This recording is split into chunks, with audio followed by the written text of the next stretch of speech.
Hi everybody, this is Julissa. Thank you so much everybody for coming back to my channel. Thank you so much to everybody who's listening right now in the podcast. It is Wednesday, March the 4th, 2026. I'm here to speak about a viral post. This happened on the X app, formerly known as Twitter. And this is in regards to loud children inside the church. Okay, so I'm going to tell you exactly everything that went down with that post. Before I continue, I want to say, first of all, that is a mannequin that you see. If you're watching the video, that is just my dress form. Okay, I wanted to say that. And I want to say thank you so much to everybody who has been following Julissadesigns podcast on Spotify. Thank you guys so much for doing that. It helps me as a creator. So every time that you follow the podcast, I really, really appreciate it. The same thing to everybody who's been following Julissadesigns podcast on Apple podcast. Thank you guys so much for doing that. Also want to thank everybody who's also, of course, watching this video right now on YouTube. Don't forget to share, like, and subscribe. So we know, guys, that in the last couple of years, church culture, I guess you can say, has become something out of this world, basically, and not like it has its positive things and it has its negative things. There's a lot of production going on with the church right now. Inside the Church of Christ, there's a lot of content creating without your permission. There are photos of people worshiping in the church, and out of nowhere, there's somebody taking a photo of you, and then they're posting that on the church page, and they're posting a photo of you with your eyes closed worshiping the Lord inside service, and they're posting it on their Facebook page. And it's just that intimacy about going to church, and and even like showing up to church and like being greeted and all of that. There's always like a camera, and I don't know where that started. There's one thing to I think there's a way to promote something good that's being done for the Lord inside the church without having to make it seem like a paparazzi type of episode. It's just my opinion. And the reason that I say that is because when that is emphasized, in this level of, what is needed here, is about creating content on Sunday, or it's about making sure that everybody feels welcome truly and not invasive. There's a privacy issue also, and also, the atmospheres of not being well received. And the reason that I say that is could be families that have children that don't want to stay in the children's class. That happens everywhere, right? You go to a restaurant, there could be a child crying, and it interrupts you if you're there eating without any kids.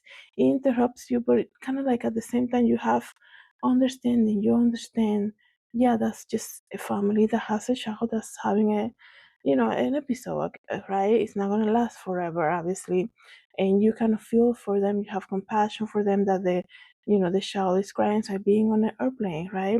There could be a child that's crying. Some kids, excuse me, can cry the entire flight, and that's just something that's just living, right?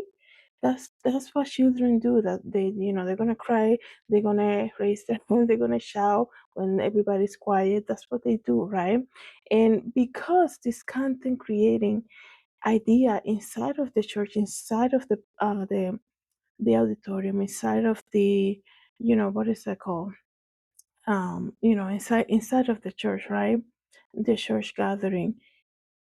I think the content has become such a priority over what's really important here, to make people feel like, hey, how can I help you with with your child that's crying, instead of hushing over to a family that has a child that's crying and say, you gotta leave right now because we are recording for our Facebook page, we are recording for our YouTube page.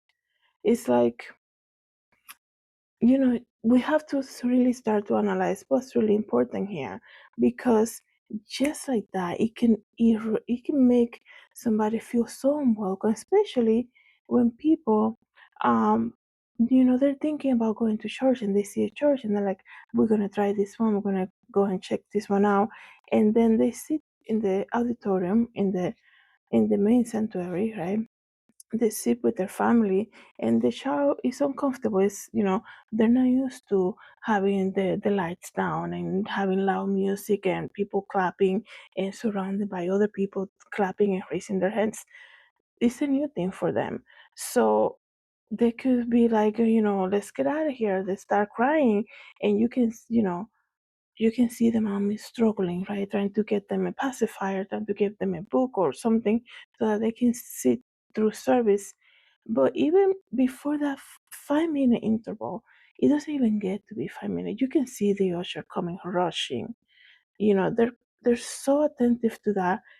Instead of to immediately say, "Can you leave because we are recording for our YouTube page?" And that's the thing that we have to look at. In that moment, that family will be like, "We are never coming here. We just were embarrassed. We are being called out immediately." And I think that's something that there it needs to be revised. I believe in a lot of the churches. Um, it's just something that you see, like, even you're not even like, it's not really affecting you in that moment. You still feel compassion for the family going through that, and it's just, crazy. And the reason that I'm talking about this, what I'm going to read to you guys about, is a small Pennsylvania church has gone viral after embracing a policy that welcomes so-called loud kids in worship, a message that has sparked intense debate across the internet.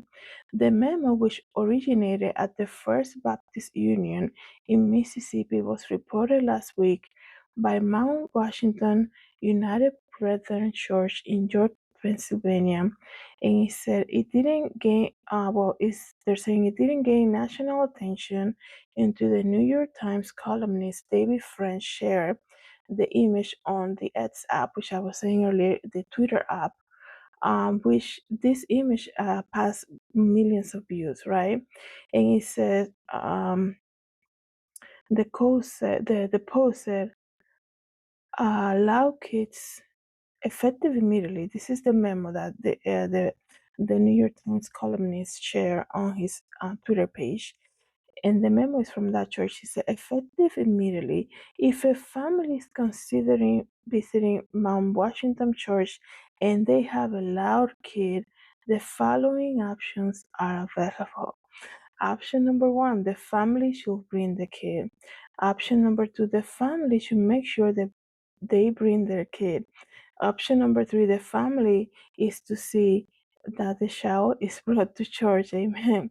And option number four, the kid is absolutely welcome and expected. Praise be to God.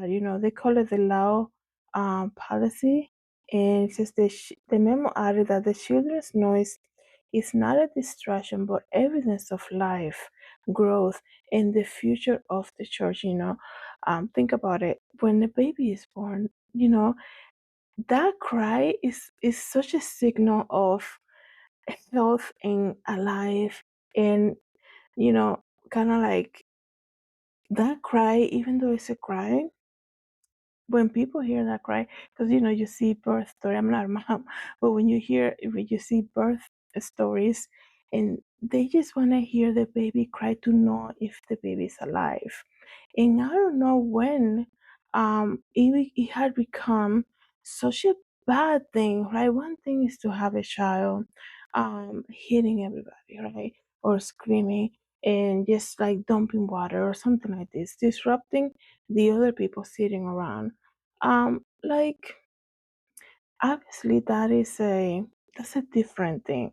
But when a child is crying briefly, because usually it's very briefly, they either will get a book, a pacifier, or a snack. You see the mom immediately struggling. What I don't like to see when I hear a child crying, that the parent, one of them, immediately has to leave. It's almost like they're so terrified to even be called out by an usher. Um, and it's like, because it makes them feel singled out and embarrassed in that moment. And you're like, oh my goodness, I don't understand. Like, that's crazy, but that's what the church has created, this fear of Don't bring your loud kid here. They're not really welcome. We're recording for our YouTube page. That is more important. We're creating content here. We don't want to destroy the service. And this is the thing. Every service has become this big production that, what is more important here? Are we even connecting with people when we're so concerned about this, production making that we have to do every Saturday to feed these apps constantly, right? To feed them up. You gotta post here, you gotta make the shorts, you gotta make the reels, and it's like, what's really important to make a family feel welcome, or to make sure our sound is great because we don't want to disrupt the service on YouTube. I guarantee you, if you're watching a service from a different church, whatever, right, on YouTube, and you hear a baby crying, I'm not gonna be like, oh, they should have just gone and get that baby out quickly. I want to hear what the sermon is. Like, that's just it's like that's just life. Like I said, like you go into a plane and there could be a baby sitting there, a mom with a shower sitting next to you, and that shower will speak the entire time, the entire flight, and they will even ask you questions. If it's a toddler, they'll try to play with you. That's just living. But we expect kids to be set behind. They're not welcome here. You have to leave right now because the baby keeps crying. You're in the sanctuary. You have to exit right now. And like I said, we're in that moment that one little thing will make people never want to come back to church. And like, is it really worth it, right? Is that really what we're called to do? We're so concerned about the production. It's insane, right? Um, So this columnist shared this, and this church has been getting a lot of attention, and I'm sure this came out, I'm sure for a reason, right? Um, the memo added that the children's noise, like I said earlier, is not a distraction, but evidence of life, growth, and the future of the church. It concludes, if your child makes noise, you are not bothering us. You are blessing us. The policy enacted no exceptions. Many religious leaders and parents uploaded the message as needed correction to churches that shame tired families away from attending. Let me tell you something, just with that sentence here before I finish here. I used to be in charge of the children's ministry in a church years ago, and I remember there were so many kids, and I was like the only teacher, and I had ages from like a toddler to like what I don't even remember, like 7 years old. It should have been more divided, right? It was a small church. There wasn't enough room, like classroom. Some churches have like so many classrooms. We have just one little space. And I remember I would go on Wednesday night to kind of connect with the other people, and I would tell the mom, hey, I actually can help. I can use somebody else's help because it's a lot of kids, while I'm teaching using the board and like writing on the board and teaching the older kids. I want somebody to attend to the little ones because I will bring like coloring pages for them, and I will watch what they're doing from far.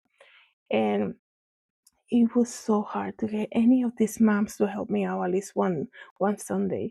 And this church on Sundays, it wasn't like, okay, by 12:30 we're done. The pastor, they were not like strict on timing. So it could be if they were supposed to finish at 12:30. Sometimes I think the latest I waited was like 2 p.m. just for them to release, to end the service, right? Because they were working, they were doing other stuff, right? There's a lot of prayer call and things like that. So I remember just being there, and I was like, there's such a need and nobody wants to help out. And I was like, this is crazy. There's a lot of kids, and I had one of the ushers, he would come by on and off and like check on me, make sure everything was good. But I was like, I need more help. And I remember talking to the moms when I would go like Tuesday nights, I think it was, and I would be like, I would love if you can help me out. At least once, and she's like, no, she's like, I get what you're saying, but when I get to send my kid to your class, that's like a break for me. And I was like, okay, I understand. And I was like, oh my goodness, they see it as a break when they send their kids to my class. And I was like, okay, I get it. And then, there was like another, I remember asking another mom, and she's like, no, she's like, I can't deal. She's like, I have three of them at home constantly.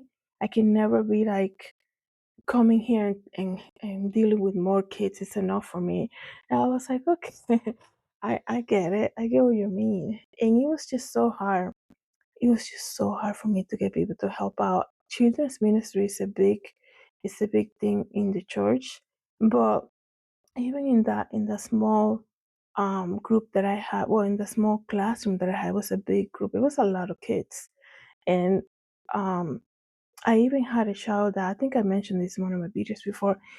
That child had autism, and what I would buy for him to, and to kind of like be there. He will be, I think he was like 8 years old, something like this. He will be. I used to just watch him a lot because I know he could get angry or he will be like hitting other people and stuff like that, hitting the other children. But during my time there, he didn't do that. I would buy him like puzzles and stuff like that so he can do coloring pages and things like this. And when he needed something, because we also have snack time, which I did too. When he needed something, he would come and, he would just come and touch me and say like, oh, I need the bathroom or something like this. But I remember um, I remember thinking, this is a lot, and I cannot believe that nobody is willing to help out. And then, I remember speaking to the pastor, and they started recruiting other people, see who can help out for a little bit. And then I remember one other teacher, somebody else who had done this before, she actually um came out and was like, okay, look, we're gonna do the class. You do one Sunday, do another. I was like, oh no, this is great. But it was like welcoming all the kids like that, even the child that had autism, like we will accommodate. Because the last thing you want is for a family to be like, I don't want them going because every time, he shouts or he screams or something, it makes them feel so unwelcome. And that's the thing about this memo. You don't want anybody to feel unwelcome because the gospel is for everybody, right? How can you look at a family who just shows up one time, right? Maybe they're visiting, whatever, and the child is screaming. You see the family struggling to get them like coloring pages, a pacifier, or even a snack, and you're gonna ask them to leave the place already? Like, we're so concerned about this production thing. And I understand that God is a God of order, right? And if we're doing things for the Lord, it should be done for the glory of God. But there is a thing that we have to remember, that is this really God in this moment that He wants you to tell people to just leave, right? There's so many things that we can speak about. I'm making this video way too long. There's so many things that we can speak about this. I remember, I'm going to tell you this briefly.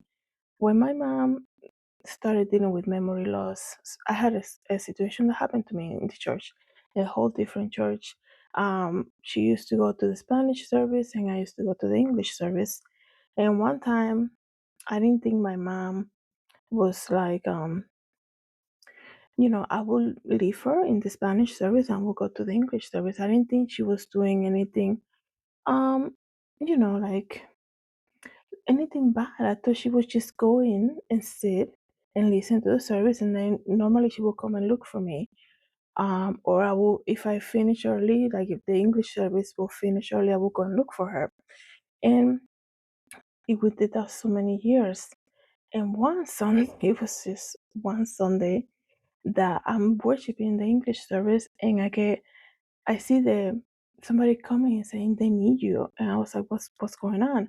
And I see the Spanish pastor coming with his phone in his hand, and I was like, oh my goodness, what's happening? And he's coming with his phone in his hand, and he said, I want you to look at this live stream from my Spanish service. And I was like, okay. He's like, look, you see, that is your mom.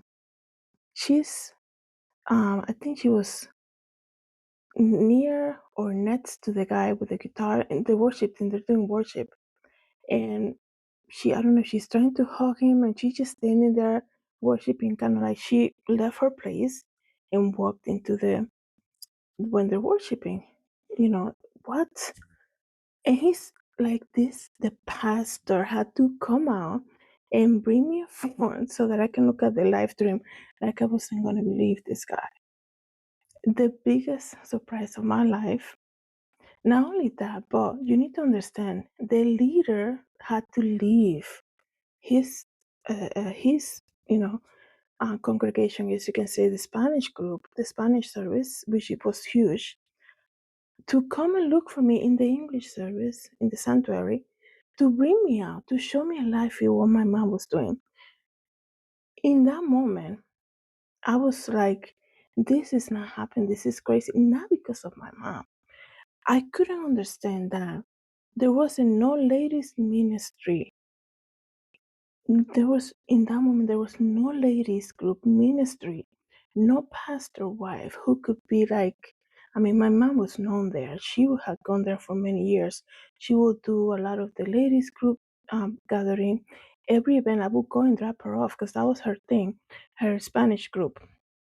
Um, Nobody could have come out and grab her and say, "Ah, come on, sister, like that's the worship thing. Let's go back to our seat."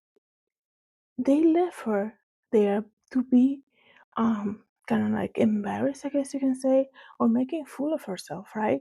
Nobody in that whole group, it was big, it was growing too. Nobody was able to have the compassion to go and get her and be like, come on, or come on, sister, you're not supposed to go here. That's the worship team. Come back to your seat. Nobody did that. They had to send the pastor to look for me. In that moment, I just couldn't believe it. That was the biggest shock that I had. And he's like, I don't know how to resolve this, he said to me. And I said, why don't you tell her that I'm looking for her? He said, oh, I'll go do that. I just couldn't believe this happened.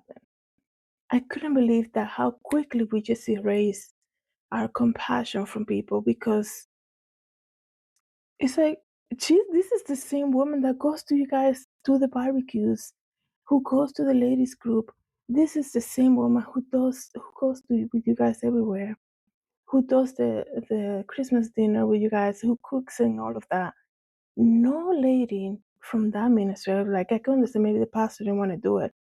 No usher, no lady, nobody could have come and said to her, "Come on, you gotta come this way now." I just couldn't believe it. And as I go back to the center and get my bag and go out to the Spanish service, as I approach the entrance, they look at me and say, "Oh, right, you're here because your mom." Yeah, one of the people said to me, "Yeah, no, we have so many people here, so many new visitors, and your mom is disrupting." I was like, "Oh my goodness." I couldn't believe it. That moment was just so crazy to me. Um, and we were like, I mean, we were members for many years, serving and all of that, and they couldn't have that little bit of, sisterly compassion. But um, if that made me feel like I don't want to even be back here ever, being known, right? Imagine a new family visiting the church, right?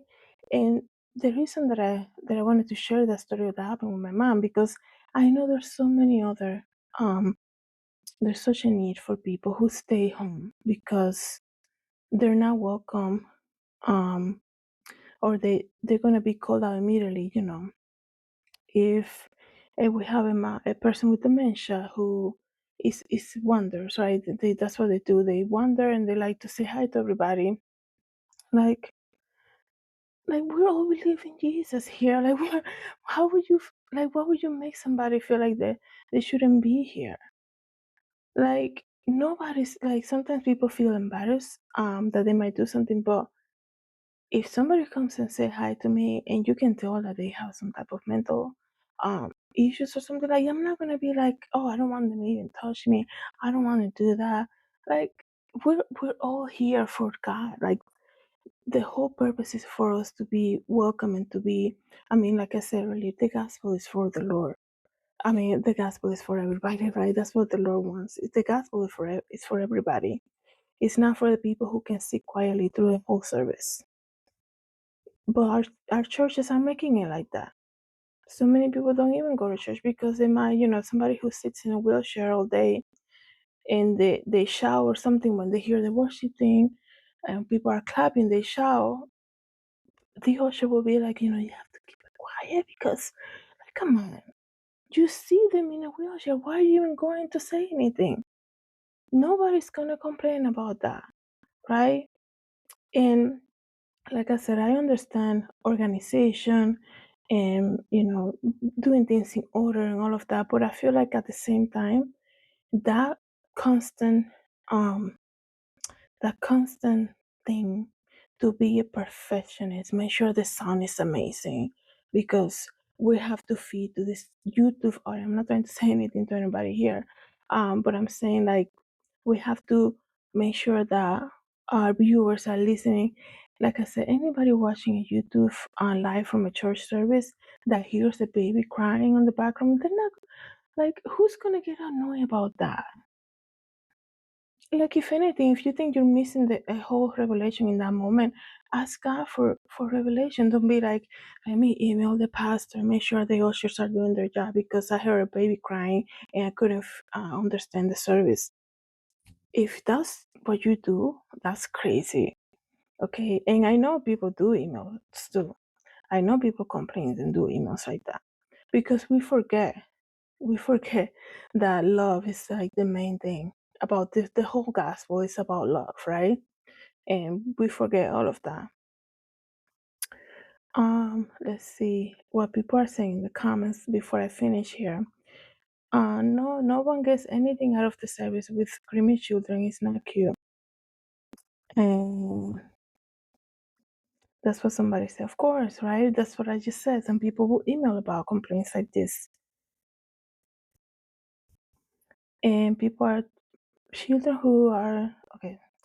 It is a member's choice, and if that's what they choose, they have it. But it wouldn't work for me. I can either concentrate and reflect on the message in the moment, or I can be distracted by a noisy children. Going to church with babies has never been an issue with me. If they cry, they cry. Some parents can sit in a quiet room with their children if they wish. I do not have an issue with the children are running around wild screaming out of control. I do. Somebody said I have an issue. That's what I'm saying. If they're like disturbing, like people sitting around, like throwing things at them, throwing water or something like that, that's a different thing, right? But if they're screaming or just randomly shouting, I don't think that's a big issue. I don't think that's a big issue. I think we do when we immediately want to ask somebody to leave or to step away.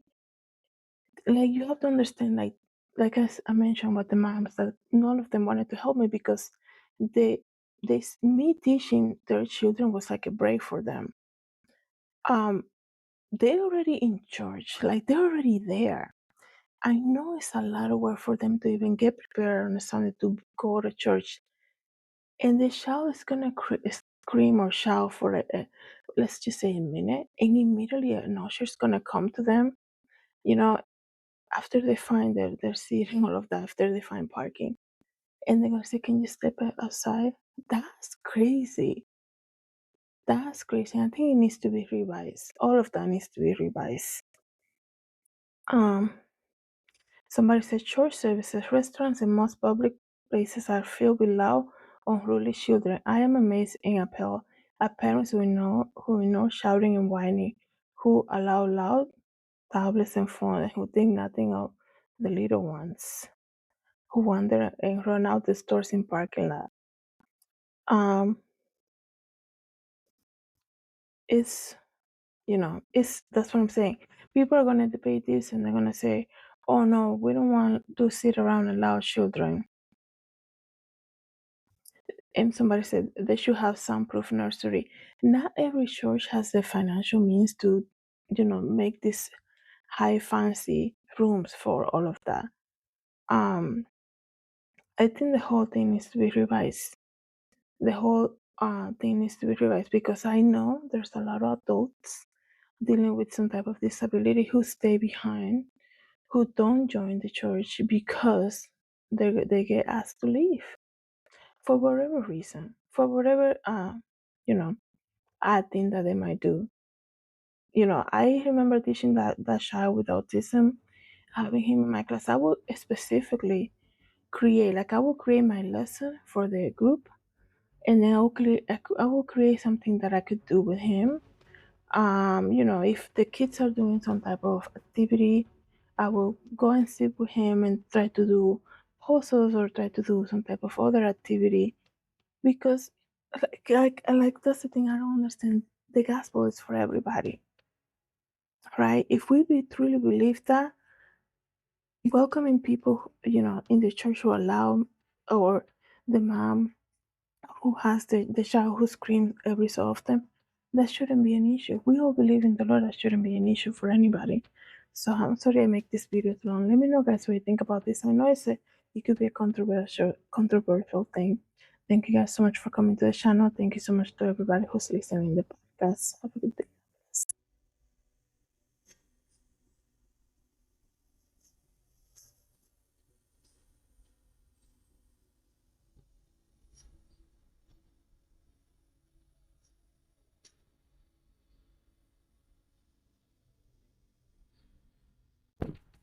Hi everybody, this is Julissa. Thank you so much for coming to my YouTube channel.